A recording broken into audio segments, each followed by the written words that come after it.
امروز در سیخ دوزندگی رسمانی زرین که گروه تشبسکاران دختران امکانیتشان محدود آنجا کار و فعالیت میکنند، یک قطار مهمانان از رفت فعالیت سیخ دیدن کردند. سیخ دوزندگی رسمانی زرین برای دختران و زنان امکانیتشان محدود داشته تأسیس یافته است و نمودهای گوناگون هنرهای ملی و مانند اطلس بافی، یورمه دوزی، کشیده دوزی، دوختن کرته های ملی را می‌آموزانند. مناجات غفور و سردار سیخ دوزندگی میباشد.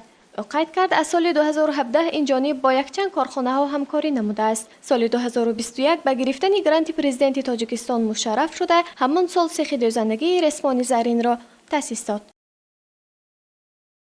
از سال 2017 در دل تصمیم گرفتم که یک گروه تشبسکار برای زنان و دختران معیوبیت داشته آماده نمایم تا که آنها نیز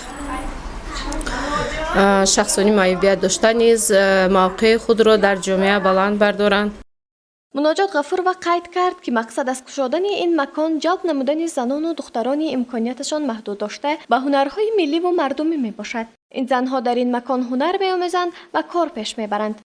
از سال 2017 من با یک چند تشکیلات‌های جمعیتی واخری گذراندیم. در ترینینگ سمینارهای آنها اشتراک نمودم با مانند تشکیلات جمعیتی صفای کنی بادام، تشکیلات جوانانی معیوبیت داشته دورنما با آنها بسیار چی کرده بودیم. در ترینینگ سمینارها آموزش گذراندیم، حقوق‌های معیوبان را آموزش گذراندیم. بعد از آن من علاقه خودم آزادانه میتوانم با دیگر زنان و دخترانی معیوبیت داشته نیز حقوق‌های آنها را آموزش گذرانم.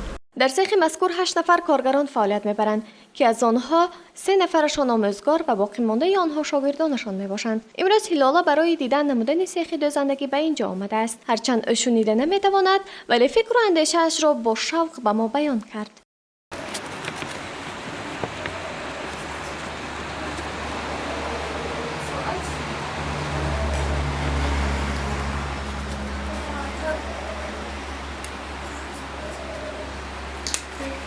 گلبهار کریمووا نیز کارگر همین سیخ می باشد. او به شاگردانش هنر اطلس و اطلس بافی را می آموزاند.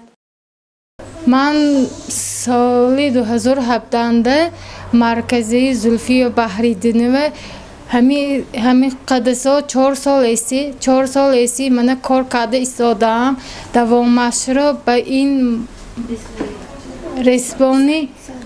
رسپانی زنری را آمده یاد داده ایستادم.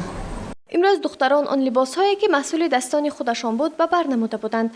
در آخر آنها با لباسهای ملی به نمایش برآمدند. مناجات غفور و زنان و دختران امکانیتی محدود داشته را برای آموزاندن هنرها رایگان دعوت می‌کند تا که آنها نیز هنرهای ملی را آموخته کمی باشد هم برای پیش بردن زندگیشان کمک خود را رسانند. گفتنی هستم که در ما برای شخصانی معیوبیت داشته همیشه گشاده است. ما میتوانیم همیشه آنها را قبول نموده رایگان همه این هنرهای مردمی خود را آموزانیم. گزارش مدینه کریم و جمشید زاده جهانگیر، تنین پیام روز.